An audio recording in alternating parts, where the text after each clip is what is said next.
말씀 욥기 1장 18절에서 22절 말씀. 그가 아직 말할 때에 또 한 사람이 와서 고하되 주인의 자녀들이 그 맏형의 집에서 식물을 먹으며 포도주를 마시더니 거친 들에서 태풍이 와서 집 내 모퉁이를 치매 그 소년들 위에 무너짐으로 그들이 죽었나이다. 나만 홀로 피한 고로 주인께 고하러 왔나이다 한지라. 욥이 일어나 겉옷을 찢고 머리털을 밀고 땅에 엎드려 경배하며 가로되 내가 모태에서 적신이 나왔사온즉 또한 적신이 그리로 돌아갈지라. 주신 자도 여호와시요 취하신 자도 여호와시오니 여호와의 이름이 찬송을 받을 실지니이다 하고 이 모든 일에 욥이 범죄하지 아니하고 하나님을 향하여 어리석게 원망하지 아니하니라. 아멘. 아멘. 감사합니다. 아멘. 네, 오늘 제목만 들어도 은혜가 넘칩니다. 네, 욥기 돌아보기 시리즈에서 우리가 큰 은혜를 받기를 바랍니다. 네, 욥의 형편과 신앙 고백이라는 제목으로 이한드레 목사님께서 말씀을 선포해 주시겠습니다. 네, 목사님 부탁드립니다. 좋으신 아버지 감사합니다. 오늘도 또 이렇게 시간을 정하여 함께 모였습니다. 주님 친히 말씀해 주셔서 잘 박힌 목과 같이 우리의 심령 속에 하나님의 말씀이 박히게 하시고 은혜 받아서 또 합심하여 기도하여 많은 기도의 제목들이 응답받고 놀라운 기적과 축복을 맛볼 수 있는 우리 모두가 되게 도와주십시오. 부족한 종 오늘도 말씀 앞에 섰습니다. 순종하는 마음으로 섰사오니 입술을 주관해 주시고 주의 뜻만 드러날 수 있도록 도와주십시오. 예수님의 이름으로 감사하며 기도 올려옵나이다. 아멘. 아멘. 아멘. 아멘. 예, 오늘 이렇게 대화 나누다 보니까 이 기적의 방의 모든 분들이 기도 생활을 많이 해서 그런지 시감들이 풍성하신 것 같은 그런 느낌을 받고 야, 여기 시인들이 많구나 그런 느낌을 받았습니다. 예, 감사합니다. 욥기 돌아보기 시리즈인데 오늘 두 번째 욥의 형편과 신앙 고백 이런 제목으로 말씀을 나누도록 하겠습니다. 제가 미국에 있을 때 그랜드 캐년을 다녀온 적이 있었는데요. LA에서 버스를 타고 출발해서 물론 관광버스죠. 그 그랜드 캐년에 이제 도착해서 몇 시간 관광이죠. 뭐 오고 가는 시간도 있고 그러니까 몇 시간 그 버스 정차한 그 이제 관광지에서 그랜드 캐년을 보고 왔는데요. 거기 가서 보니까 그랜드 캐년을 돌아보는 방법이 여러 가지가 있더라고요. 헬리콥터를 타고 이 그랜드 캐년이 자그마치 400km 길입니다. 서울서 거의 부산 가까운 거리죠. 그런 높이는 뭐 90m에서 이제 100m 정도의 그런 계곡입니다. 그래서 헬리콥터를 타고 몇 시간, 400km 정도 거리를 두루두루 이제 둘러보는 그런 프로그램도 있고, 좀 시간도 있고 재정이 되는 사람들은 뭐 몇 달이고 또 뭐 1년이고 그 계곡으로 직접 들어가서 이 강을 타기도 하고 뭐 거기 동굴도 탑사해보고 그 거기를 샅샅이 뒤지는 그런 돌아보기도 있더라고요. 이 욥기가 42장이나 되는 방대한 책인데 우리가 8시간 뭐 30분 설교 가지고 8시간 돌아보면서 얼마나 돌아보겠어요. 그냥 한 자리에 정차하여 보는 관광식의 이제 그거는 아니지만 샅샅이 계곡을 뒤지는 그런 돌아보기는 아니죠 또. 그래서 아마 이번 돌아보기는 이제 8시간 짧은 시간을 통해서 그저 헬리콥터 타고 한 바퀴 삥 도는 정도의 둘러보기 그런 돌아보기로 이렇게 생각이 되네요. 자, 오늘 이 욥의 형편과 신앙 고백인데 이 성경에는 입으로 시인해야 된다 이런 말씀이 여러 번 있는데 입으로 시인한다는 게 결국 신앙 고백입니다. 로마서 10장 9절로 10절에 보니까 내가 만일 내 입으로 예수를 주로 시인하며 예수님이 나의 구주라는 걸 고백하라는 거죠. 신앙 고백입니다. 예수로 주로 시인하며 또 하나님께서 그를 죽은 자 가운데서 살리신 것을 마음에 믿으면 구원을 얻으리니. 자, 그분이 하나님께서 예수님을 살리신 거, 부활하신 거, 그걸 마음에 믿으면 구원입니다. 그래서 입으로 예수님을 시인하고 마음으로 믿어서 구원에 이른다. 그리고 이어서 이제 마음에 믿으면 구원을 얻으리니 하고, 사람이 마음으로 믿어 의에 이르고 입으로 시인하여 구원에 이르느니라 그랬어요. 믿음으로 구원을 받는데 그 믿음은 의에 이르는 것이고 입으로 시인하여 구원에 이르느니라. 신앙 고백을 해야 한다는 거죠. 이 아가서 4장 3절에 보면 이 솔로몬과 술람미의 사랑 이야기, 그 가운데서 이 신부의 모습을 칭찬하는 모습이 아가서 4장에 나오는데요. 이제 머리, 눈서부터 이제 얼굴, 이목구비를 다 칭찬하는데 그 중에 3절에 보면 내 입술은 홍색실 같고 내 입은 어여쁘고 너울 속에 내 뺨은 석류 한쪽 같구나. 이렇게 신랑이 신부의 아름다운 모습을 칭찬하는데 그 입술과 입은 어떤 거겠어요? 신앙 고백하는 기관입니다. 그리고 뺨은 감정을 표현하는 기관이죠. 무엇 때문에 지금 기쁜가? 이 감정을 표현하고 입과 입술로는 신앙 고백을 하는 그것을 주님이 이제 기뻐 받으시기 때문에 어여쁘다 칭찬하는데, 그 같은 아가서 4장 11절에 보면은 내 신부야 내 입술에서는 꿀방울이 떨어지고 내 혀 밑에는 꿀과 젖이 있고 그랬어요. 이 혀 밑에 꿀과 젖이 있고, 뭐 우리 실제 육신의 사람의 혀 밑에는 침밖에 더 있겠어요. 근데 영적으로 보면 꿀과 젖이 있다. 이 하나님의 말씀입니다. 가나안 땅이 꿀과 젖이 흐르는 땅인 것처럼 이 꿀, 젖, 입술에 꿀방울이 떨어진다. 그러니까 그 입에 하나님의 말씀, 영혼의 양식이 잔뜩 준비되어 있어갖고 그 말씀 중심으로 하나님께 나가서 아름다운 신앙을 고백하는 그 입을 아름답다 이렇게 표현하고 있는 거죠. 그리고 이어서 내 의복의 향기는 레바논의 향기 같구나. 이 의복은 우리의 행실입니다. 영혼의 양식 하나님의 말씀을 가지고 신앙 고백하고 선포된 그 말씀대로 살아가는 삶의 향기, 그거를 이제 아름답다고 칭찬하는 그런 모습입니다. 더 나가서 이제 7장 9절에도 또 이렇게 칭찬합니다. 내 입은 좋은 포도주 같을 것이니라. 이 포도주가 나의 사랑하는 자를 위해서 미끄럽게 흘러들어서 사랑하는 자의 입으로 움직인다 이렇게 말했는데, 이 번역이 좀 어렵죠. 다른 번역에 보면 그대의 입술은 제일 좋은 포도처럼 달콤하구려. 이 포도주가 오래 묵을수록 얼마나 향기가 좋고 얼마나 달콤합니까? 그런데 오늘 이 포도주가 사랑하는 신부의 입안에 있는 좋은 포도주, 그 포도주가 신앙 고백, 하나님의 말씀 중심으로 찬양하고 기도하는 입술로 행해지는 모든 영광 돌리는 것들, 이게 신랑 듣기에는 제일 포도주처럼 달콤한데 이 포도주가 여자 입장에서 내 사랑하는 님의 입술로 흘러들어가기를 원한다.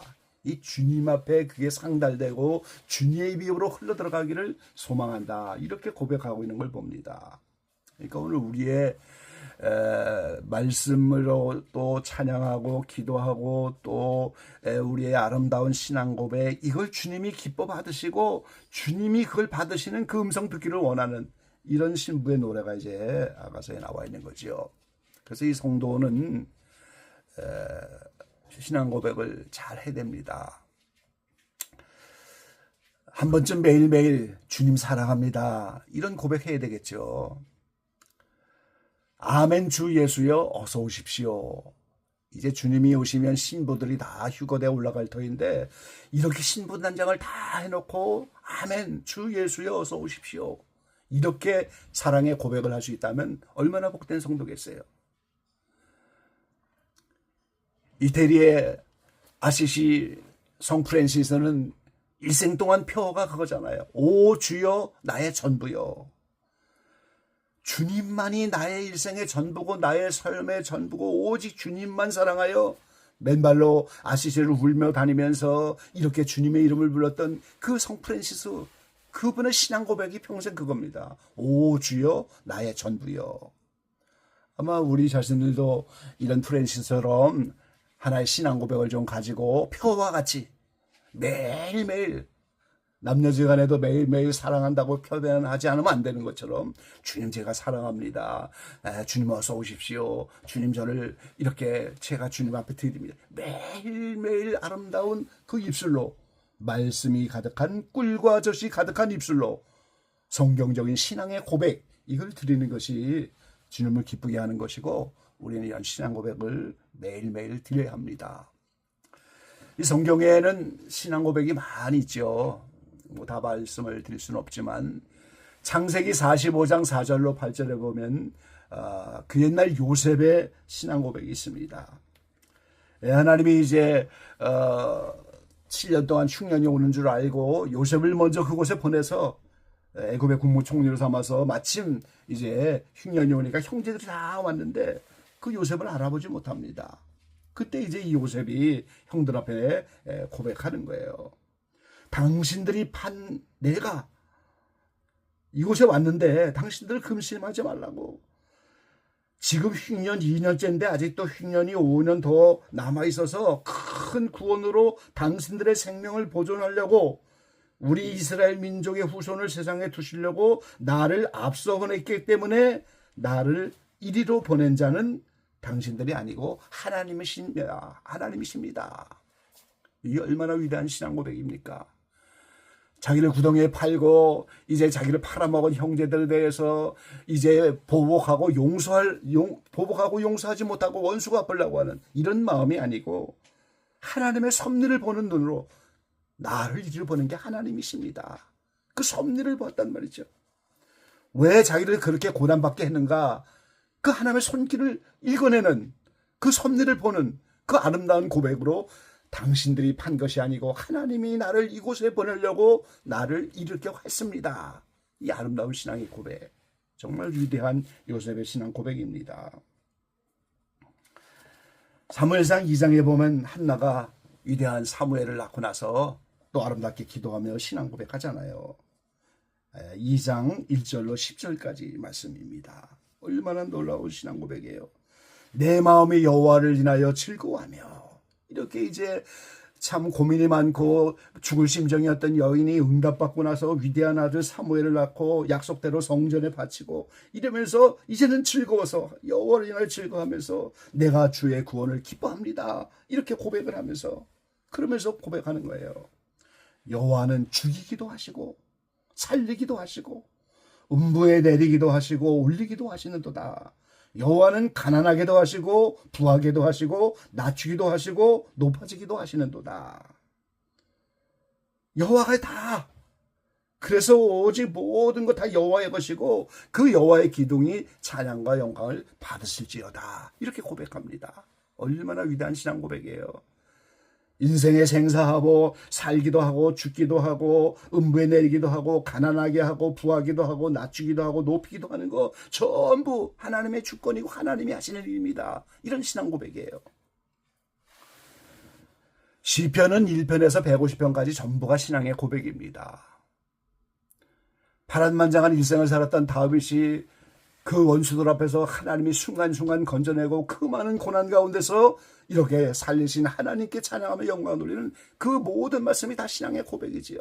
그래서 우리가 시편을 많이 읽어서 그 말씀 하나를 잡으면 그 말씀대로 하나님이 역사하는 거예요. 여호와가 내 편이시다. 여호와는 나의 힘이시다. 그 모든 게 말씀이 살아 움직이면 하나님이 내 편 되시고 하나님이 힘이 되셔야 하는 거니까요. 마태복음 16장 16절에는 그 유명한 베드로의 신앙 고백이 있잖아요.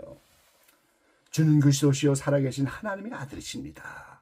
주님이 메시아이시고 기름 부은 반자이고 하나님의 아들이시고, 그래서 그 고백을 들으시고 그 반석 위에 교회를 세우시겠다 주님은 약속을 하셨어요. 그래서 이 성도는 올바르고 진솔한 사랑의 고백을 자주 이 하나님께 드려야 마땅하다는 거죠. 자, 어제 본 것처럼 욥의 형편, 욥이 이제 의인이고 또 악에서 떠난 자고 순결하고 정직한 자였지만, 이 잔칫날이 지나면 아들들이 범죄할까봐 마음으로 하나님 배반할까봐 이제 번제를 드리고 그런 삶을 살았는데, 이 사탄이 와서 참소합니다. 욥이 까닭없이 하나님을 경외하겠습니까? 이렇게 많은 소유를 줬기 때문에 하나님을 경외하는 거 아니겠습니까? 그 소유를 다 치시면 하나님을 대면하여 욕하지 않겠습니까? 그래서 하나님이 욥에게 시험을 허락하신 거예요. 모든 소유를 다 내 손에 붙인다. 오직 그의 몸에는 내 손을 대지 말지니라. 그래서 소나기를 다 빼앗기고 종들이 죽고 양과 종이 불로 살라지고 약들을 빼앗기고 대풍으로 아들들이 다 죽고, 이 인생 가운데 이런 큰 고난이 어디 있겠습니까? 그런데 그 순간에 오늘 본문의 말씀처럼 내가 모태에서 적신이 나왔은즉 또한 적신이 그리로 돌아가올지라. 주신 자도 여호와시요 취하신 자도 여호와시니 여호와 이름이 찬송을 받으실지어다. 이 겉옷을 찢고 머리털을 밀고 엎드려 경배하며 이 모든 당한 일, 소나기, 재산들, 종들 죽고 아들들 죽고 다 이 모든 이 어려운 고난 중에 범죄치 아니하고 하나님을 향하여 어리석게 원망하지 아니하면서 모태에서 적신으로 나온 것이 아닙니까? 또 적신으로 돌아갈 것이 아니겠습니까? 그러니 주신 자도 여호와시요 취하신 자도 여호와시니 여호와의 이름이 찬송을 받으실지어다. 위대한 신앙 고백입니다. 자, 적신으로 왔다 적신으로 돌아간다. 이 적신이 뭡니까? 불글적자에다 몸신. 핏덩어리 붉은 몸으로 나올 때, 어머니 모태에서 나올 때 빈손 들고 왔다는 거예요. 돌아갈 때 또 빈손 들고 들어간다는 거예요. 그러니까 주신 자도 여호와고 취하신 자도 여호와가 아니겠습니까? 이런 신앙 고백인데요. 디모데전서 6장 6절로 10절에 보니까 우리가 세상에 아무것도 가지고 온 것이 없음에 또한 아무것도 가지고 가지 못하리니, 이게 성경적인 인생관입니다. 기독교에는 여기서부터 출발해야 되는 거예요. 아무것도 가지고 온 것이 없고 아무것도 가지고 가지 못하리니, 그러니 먹을 것과 입을 것이 있은 줄 족한 줄로 알 것이다. 자족하는 마음이죠. 있는 것으로 만족하는 마음, 하나님이 나에게 주신 분기단에서 그것으로 감사하고 그것으로 만족하는 마음, 이걸 뛰어넘어서 여러 가지 어리석고 해로운 정욕에 빠져서 이렇게 가면 시험과 올무가 오고 침륜과 멸망에 빠지고, 그래서 돈을 사랑함이 일만하게 뿌리가 된다 그랬어요. 그래서 이것을 사모하고 그런 자들은 미혹을 받아서 믿음을 떠나고 많은 근심으로서 자기를 찔렀도다. 예, 바로 아무것도 가지고 온 것이 없고 아무것도 가지고 갈 수가 없다. 이게 바로 이제 적신이란 말이죠. 바로 그 옛날 욥이 바로 그 신앙 고백을 한 거예요. 성경적인 인생관입니다. 잠시 왔다가 가는 나그네 삶이고 안개와 같고 들의 꽃과 같고, 그렇게 잠시 있다가 없어지는 이런 적신의 모습에서 무엇이 영원히 중요하고 무엇이 영원한 것인가, 오늘 그걸 우리가 알아야 되죠. 그래서 욥은 그걸 알고 오늘 주신 자도 하나님이고 취하신 자도 하나님입니다. 사무엘상 2장에 아까 본 것처럼 오늘 한나의 신앙 고백이기도 하잖아요. 여호와는 죽이기도 하시고 살리기도 하시고 음부에 내리기도 하시고 올리기도 하시고, 여호와는 가난하게도 하시고 부하게도 하시며 낮추기도 하시고 높이기도 하시는도다. 여러분, 성경적으로요, 낮은 곳으로 가면 하나님이 높여주시는 거예요. 기독교라고 하는 종교는 그겁니다. 죽고자 하면 살고, 살고자 하면 죽고, 낮고자 하면 높아지고, 가난하게 하면 부하기도 하시고, 이 하나님이 바로 이렇게 모든 생사와 복을 주관하시는 그런 분이라고 아름다운 신앙의 고백을 하고 있습니다. 그자 이제 사탄이 두 번째 참소를 하는 거죠. 2장 4절로 6절에 보면은 이 소유를 다 쳐도 원망불평하지 않고 하나님께 올바른 신앙 고백으로 찬양하며 영광을 돌리니까 사탄이 이제는 주의 손을 펴서 그의 뼈와 살을 좀 치소서, 그리하시면 정령 대면하여 주를 욕하지 않겠습니까? 그러니까 하나님이 사탄에게 또 붙이셔요. 어제 말씀드린 것처럼 이 사단은 하나님의 연단의 도구입니다. 성도들을 연단시키기 위해서 사탄을 역사하게 하시는 거죠. 내가 그를 내 손에 붙이노라, 오직 그의 생명은 해하지 말지니라. 생명은 건드리지 말고 그럼 내가 원하는 대로 뼈와 살을 좀 쳐봐라, 이렇게 허락을 하셨다는 거예요.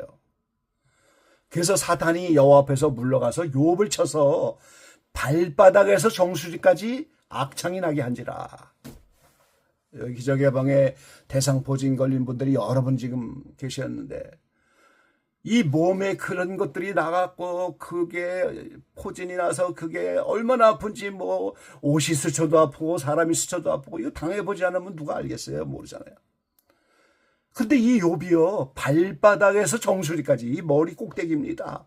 발바닥에서 정수리까지, 온몸의 머리 꼭대기까지, 발바닥에서 머리 꼭대기까지 악창이 났다.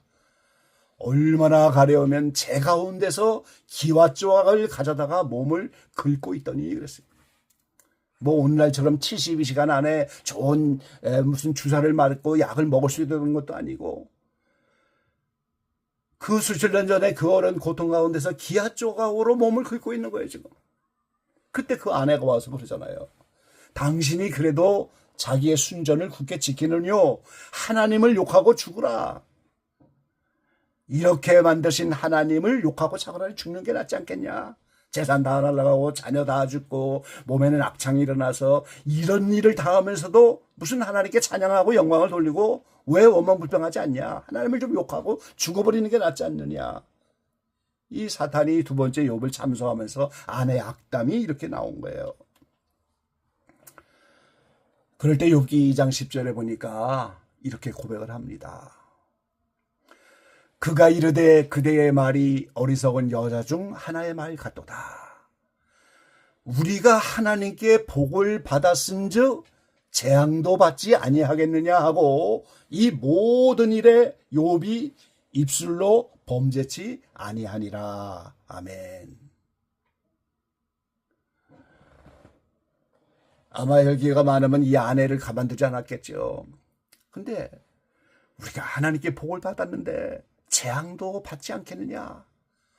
이 모든 일에, 지금 당한 모든 이 현실 삶 속에서 이 고난 중에 욥이 입술로 범죄치 아니했다, 이렇게 성경은 말합니다. 하나님께서 복도 주고 재앙도 주는 것이라고.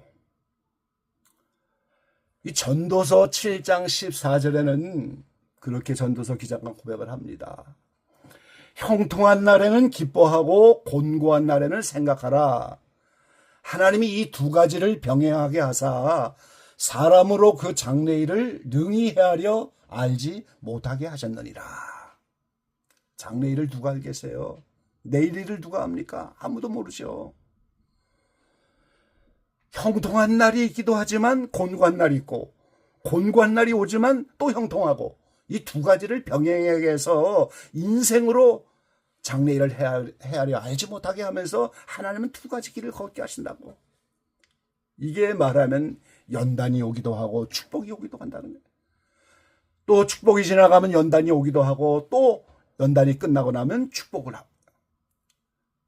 그 옛날 어떤 목사님이 삼박자 축복이다 그래서 영혼이 잘 되면 범사가 잘 되고 강건하다. 물론 맞는 말이죠. 영혼이 잘 되기 위해서 연단받고 환난 받으면 축복이 오고 다 범사가 잘 됩니다. 그런데 저는 그것이 일생 동안 사람들에게 또 일생 동안 그 일을 못 마치면 창세기 6날처럼 6번 반복된다고 주장하는 사람이에요. 일단 연단을 잘 받아서 축복을 받았으면 그 다음에 하나님이 또 연단을 하실 것인가? 그 사람이 축복 속에서 어떻게 사는가 그 중심을 보시고 또 하나님이 감당할 만하면 또 연단하시고, 그래서 여섯 날 동안 지나가는 것처럼 우리를 완전한 길로 이렇게 성장시켜 가시는데, 하나님이 허락하시면 완전한 길로 간다고 히브리 6장에 말씀하셨잖아요. 아가서에는 이걸 북풍과 남풍이라고 말합니다. 이 가시밭에 이 백합화가 아름다운 신부인데 가시밭에 있어서 북풍, 날카롭고 이제 추운 북풍 한설이 불어오면 그 추운 바람 속에서도 오늘 바람이 부니까 어떻게 해요? 그 백합화가 이파리가 찢어져서 꽃잎이 다 헤어져서 그 모든 향기를 온 동산에 다 퍼뜨리고, 따뜻한 남풍이 와도 그 바람에 의해서 이파리가 다 흐트러지면서 이렇게 백합화 향기를 드러내고, 그러니까 이 성도는 매서운 북풍이 불어오든 따뜻하고 좋은 남풍이 불어오든 형통한 또 곤고한 날 연단과 축복, 어떤 환경 속에서도 하나님은 두 가지를 병행하면서 아름다운 향기를 받기 원하신다는 거죠. 수많은 성자 성인들은 이것을 하나님과의 숨바꼭질이다 그런 말로 표현했어요. 신앙생활 잘하고 이럴 때 형통하기도 하지만 또 나태해지고 기도생활도 못하고 이러면 점점 신앙생활이 약해지면 하나님이 숨어버리시고, 그럼 그때 북풍이 오는 것처럼 연단이 오고 곤고한 날이 또 온단 말이죠. 그럼 또 회개하고 또 기도하고 이러면서 또 지나가면 다시 한번 하나님이 짠하고 나타나고, 일생 동안 이 하나님과 숨바꼭질 한다는 거예요. 봄, 여름, 가을, 겨울이 오는 것처럼 낮과 밤이 오는 것처럼 이 두 가지가 계속해서 병행하게 한다는 거죠. 그러니까 욥이 바로 그 신앙을 고백하는 거예요. 하나님께 복도 받았으니 재앙도 받는 것이 마땅하지 않겠느냐. 예, 마지막 한 가지 더 추가해서 욥의 신앙 고백이 욥기서 23장 10절의 말씀입니다. 나의 가는 길은 오직 그가 아시나니 그가 나를 단련하신 후에는 내가 정금같이 나오리라. 아멘. 이 욥은 42장에서 결론을 보기 전까지 이 어려운 고난 가운데서 나의 가는 길을 오직 하나님만이 아신다고, 그리고 자기가 그 모든 것이 단련받는다고 하는 것을 알았어요. 그리고 정금과 같이 나올 것이다. 제가 첫날 어저께 말씀드렸잖아요. 욥을 이렇게 훈련시키고 단련하고 연단시키는 것은 정금과 같은 신앙, 그것이 팔복의 마음이 청결해져서 하나님을 보는 단계. 애굽을 떠난 이스라엘 백성들이 바로의 군대, 아말렉 군대, 미디안 연합국이 다 쳐들어와서 그 광야 지나가는 동안에 악령들이 욥과 같이 우리의 환경 배후에서 역사에서 수많은 어려운 환경이 이르지만 결국 그 모든 영적 싸움을 싸우고 가나안 땅에 들어가고 또 죄에서 해방된 로마서 8장의 신앙의 경지, 로마서 1장에는 이것을 믿음에서 믿음으로 이른다. 이게 욥기 42장입니다. 그래서 그게 욥의 결말인데, 야고보 사도는 그 욥을 본받으라고 하잖아요. 하나님은 우리를 악령, 사탄을 붙여서 시험을 허락하시지만 우리가 마귀의 환경능력을 받을 때 환경 배후에서 악령들이 여러 가지 병도 갖다 주고 사랑관계가 힘들게 하고 수많은 일들을 우리에게 갖다 주지만 우리는 마귀를 대적하고 기도하면서 말씀으로 지켜서 그 환경을 이기는 것은 우리 편의 일입니다. 그때 오늘 우리가 해야 될 것은 하나님을 절대 신뢰하는 거예요. 그게 욥의 신앙 고백이잖아요. 나의 가는 길을 그가 아시나니 그가 나를 단련하시니 내가 정금과 같이 나올 것이다. 내 길을 하신 그분이 나를 지금 단련하시고 이걸 절대 신뢰하고 오직 사랑으로, 그리고 욥과 같이 입술로 범배치 아니하고 아름다운 신앙 고백. 주신 것도 하나님, 취하신 것도 하나님, 빈손 들고 왔다 빈손으로 들어가는 인생. 그분이 주셨으니 그분이 가져가는 거 당연하다. 나의 가는 길은 그가 아신다. 나를 단련하신 내가 정금과 같이 나오리라.